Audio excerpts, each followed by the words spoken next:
Hello and welcome to episode 58 of my Wurm Unlimited tutorial series. This episode is going to be on sharing your server and the settings that you need to put in. Though having said that, you're going to mainly leave everything defaulted and what you need to do with your router, the port forwarding. You'll see as we go through. I'm going to try to make this as simplified as possible, if such a thing can be. But you do have options available if you get stuck, of which there are many, one of them being my channel, to leave comments under this episode only regarding server settings, admin, or any problems that you get. Leave the comments under this episode 58, and Rainstorm or myself will respond to you, or hopefully other people will feel open to help you as well, which is what this community is all about, helping each other. So without further ado, let's get started on this momentous task of enabling you to create your own public servers, so you can have your friends join you or everyone join you. It's totally up to you. I'm going to do this episode and show you with a list. I'm going to make it in list format. So I'm going to work through a list and I'm going to take you through the steps necessary. Follow the same order as me and you should not get any problems. Drift off like I normally do and you may incur a few problems, but try to stick with me and I will try to guide you correctly, which will be a first, I know, but nevertheless I'll try because this one's important. Okay, so we're going to start off by you'll need to go into Steam and launch Wurm Unlimited. When you launch Wurm Unlimited, you know very well that you then see this window here that I'm looking at. You can see Internet, LAN, Favorites, Friends, History. Okay, up here you'll see all the different names for your alts that you've been creating, and that's how you log into your server. Underneath that is the settings. This is the same settings as if when you're in Wurm Unlimited playing in the game and you press the escape key and it brings up the little panel and one of them says settings. This is exactly the same settings. We're not touching there, we're not going there. That's not what this episode's about. Using a dedicated server for if you're using a cluster. We're not going there. This episode's not on cluster. And I tell you what, if you want, I will do cluster episode if you want, but I'll do that and I'll charge for that because that will require a great deal of my time to delve into, which I'm not averse to doing, but I'm doing this really to show my love of playing Wurm, not to suddenly start getting into really technical details, which that's my job that I have to do outside of playing games, which, you know, I have to do because we all need to work. But if I'm going to start doing technical episodes, then I will start, you know, I'll take a different avenue, because that's not really having fun that I have playing games. So anyway, I'm drifting. Right, so here we go. That's them for your first view. What involves us is this. You need to now click on the Manage Server button. So click on that. You'll see the little DOS window appearing, running through. Okay, and you will also see this window. And this is where it's all at to start with. Right, okay, so you'll see here, this is if you want to play a LAN game. I have created a LAN server. It's not started. I've not clicked the Start Server button, so it's not appearing. But my local server is called Test World. So if I click the Start button, it would then appear under the LAN setting, as you're all probably aware. Okay, moving on. So,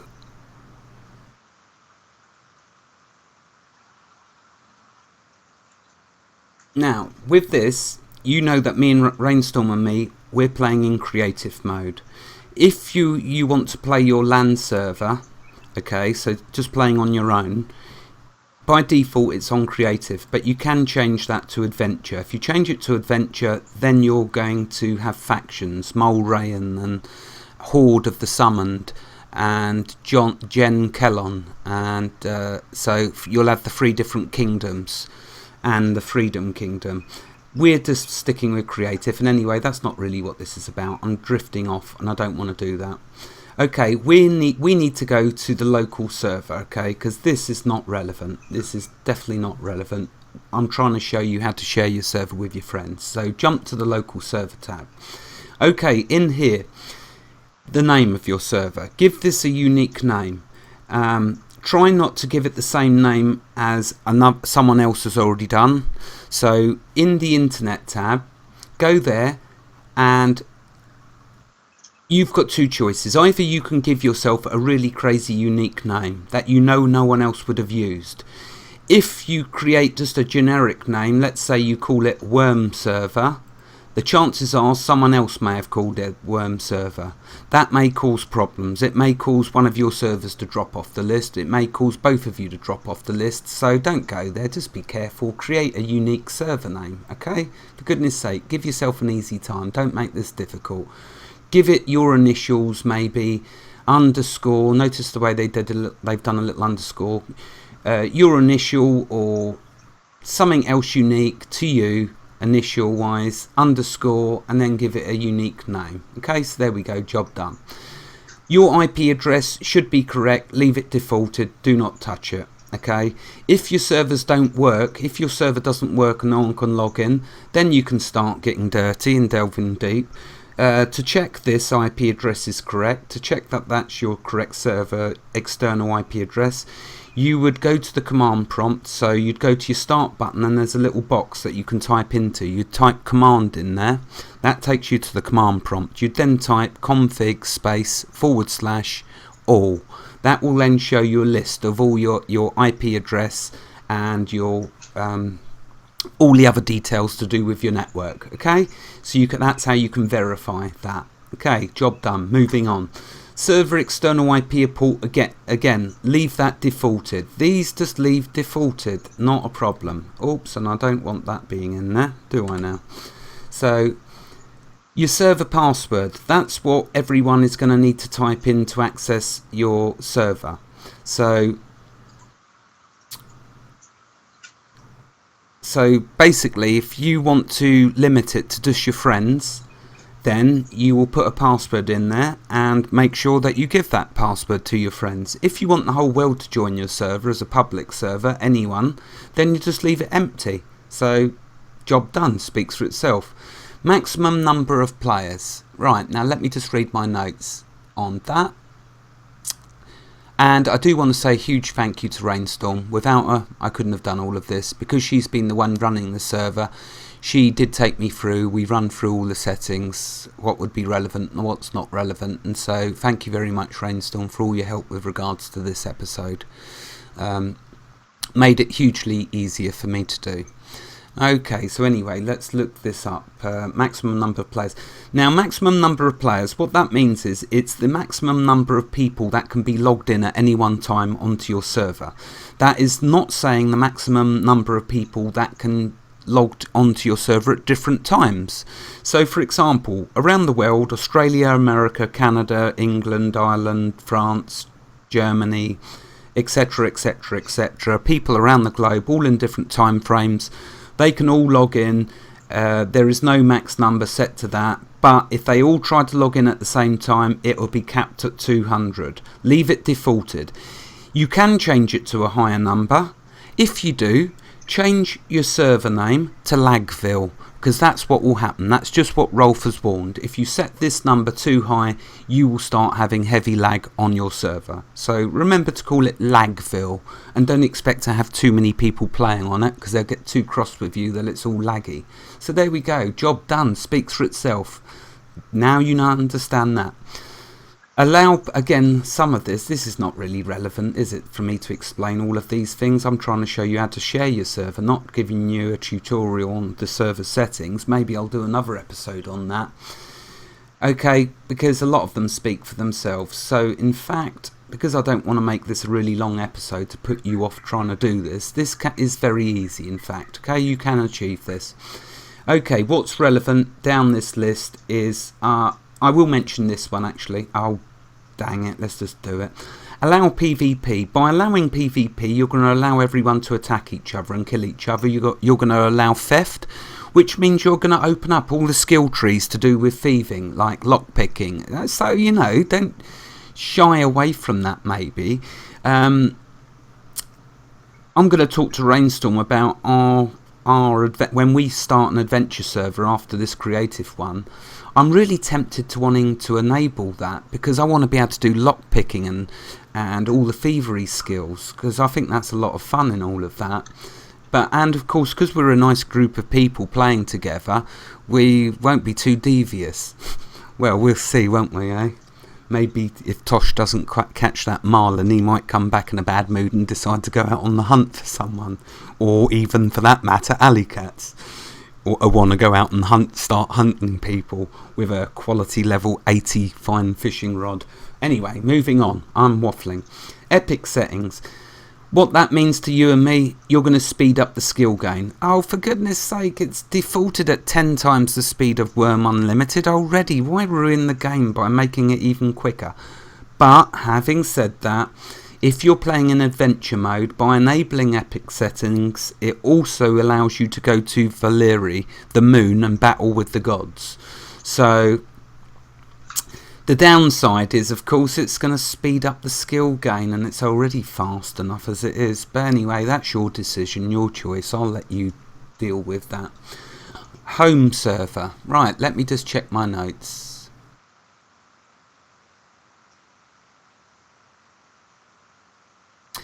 Can only have settlements from one kingdom. If in adventure mode, you may want to turn it off by basically unchecking it. So by having that ticked, it's saying that you're going to be playing just like me and Rainstorm with no factions. Okay, so if you untick, so it sets it underneath, you'll see home server kingdom. 4 means freedom server, which means no factions, just, you know, the one faction of just the one setting of freedom server. If you set that to 0, there would be no kingdoms, so not even freedom. If you set it to 1, it would be Gen Kellon. If you set it to 2, it will be Mol Rehan. If you set it to 3, in here, it will be Horde of the Summoned. 4 is freedom. If home server is unchecked, you will have all of them. And if you're playing in adventure mode, that is exactly what you want. You want to have them all. You want to have combat. You want to be at the risk of going into the wrong territories and then having the guards and the kingdom attack you, and then like you can start doing your tabards and start getting epic with your server. So basically, if you want to play in adventure mode, uncheck that. If you're playing in creative mode, leave it checked.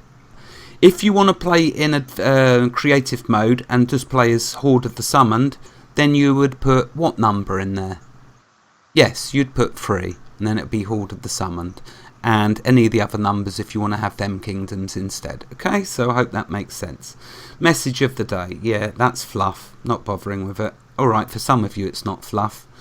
I know I'm weird. But anyway, so moving on. There you could put your whatever you want to say. Just say, I am the glorious creator. All shall obey me. That's the sort of stuff, nonsense I'd put in there. Anyway, moving on. Admin password. If you leave it blank, okay, then when in game, you'll have no option to change everything around, like spawning things and start getting crazy. If you put an admin password in, then from within game, you can start doing things as GM. If you want a friend to be able to do that as well, you just need to give them that password. Right, okay, moving on. Let's check notes. Yes, up here, if you've created a create a server, public server that you're sharing with your friends or with the public, underneath this server name will appear a new line. It will say server ID. The server ID is just simply the unique identifier put to your server, because remember, with hundreds of or thousands of servers, they all need to have a unique identifier. That's what will make yours unique. What I mentioned earlier about having the same name as someone else, I'm not sure if it will cause problems, but with my years of experience in networking and computers and IT, it's just a lesson that you don't go there, okay? you don't go there with the risking the same name as someone else. So that's all that was about, but possibly it might not cause you a problem. To steer clear of doing it. So you'd have server ID listed there, okay, once you've started a public server. I don't, because I haven't created a public server. I've only created a LAN, a local area network server. I've not created an internet server, a WAN, a wide area network. I've only done a LAN. Rainstorm has created the WAN server, so Rainstorm sees underneath server name, she sees server ID. Okay, job done. Moving on. Let's see, what do I now need to explain to you in my list? I hope you enjoy the way I've done this in a list format, trying to make it nice and simple for you. If I've jumped by or skipped by something, trust that it's not relevant, so you leave it defaulted.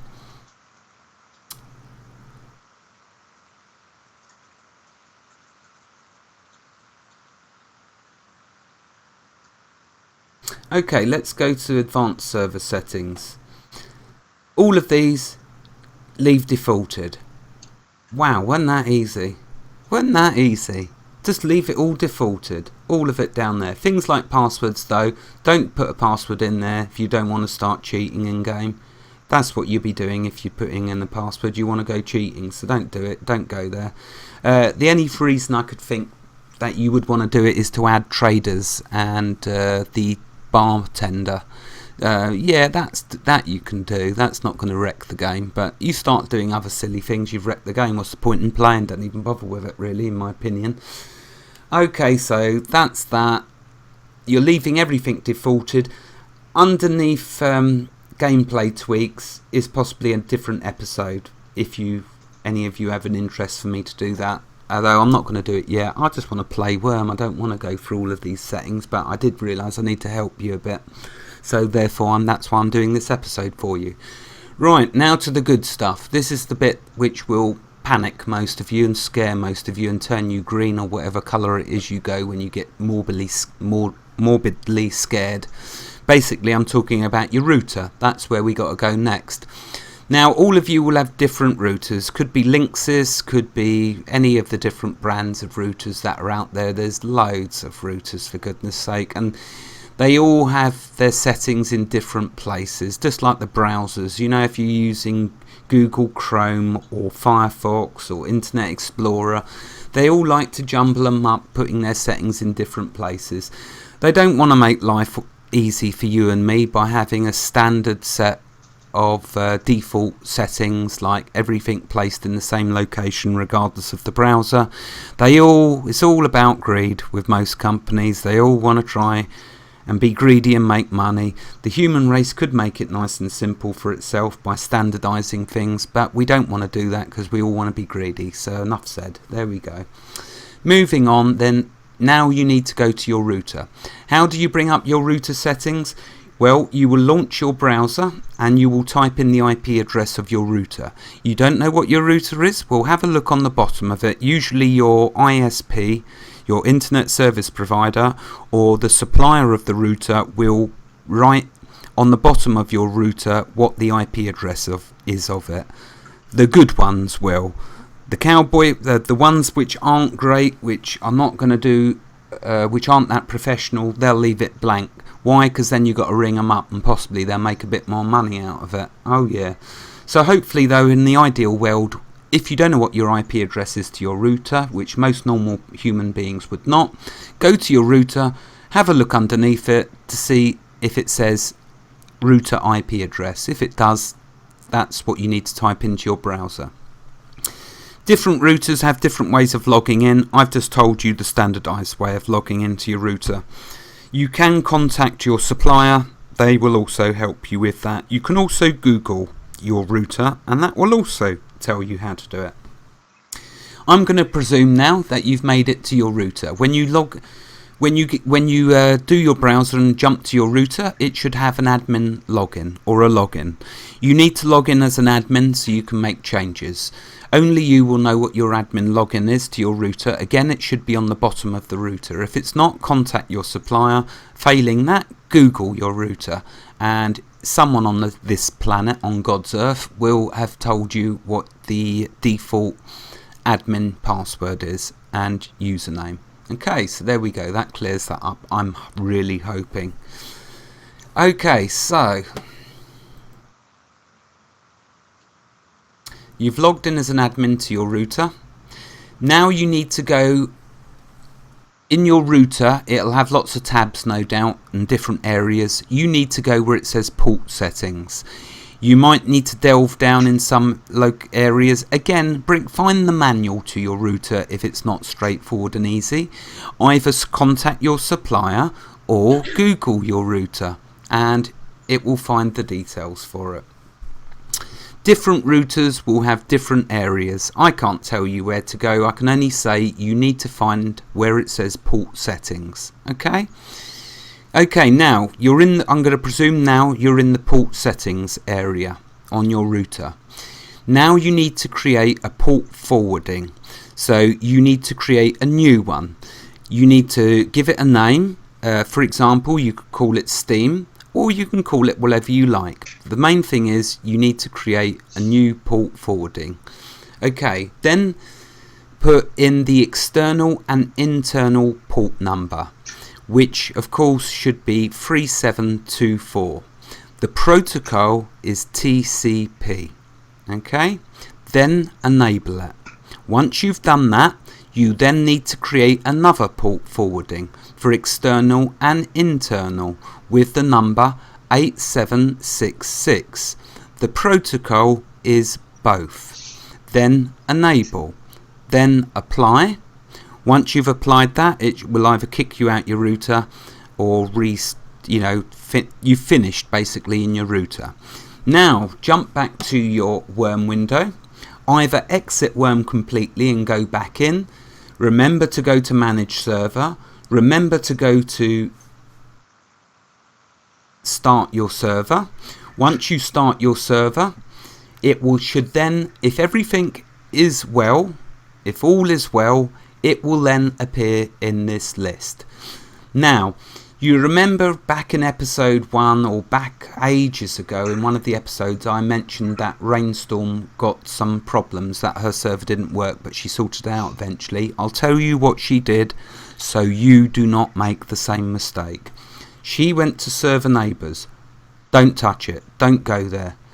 Server travel, players, all of this, don't touch it, don't go there. That's for clusters.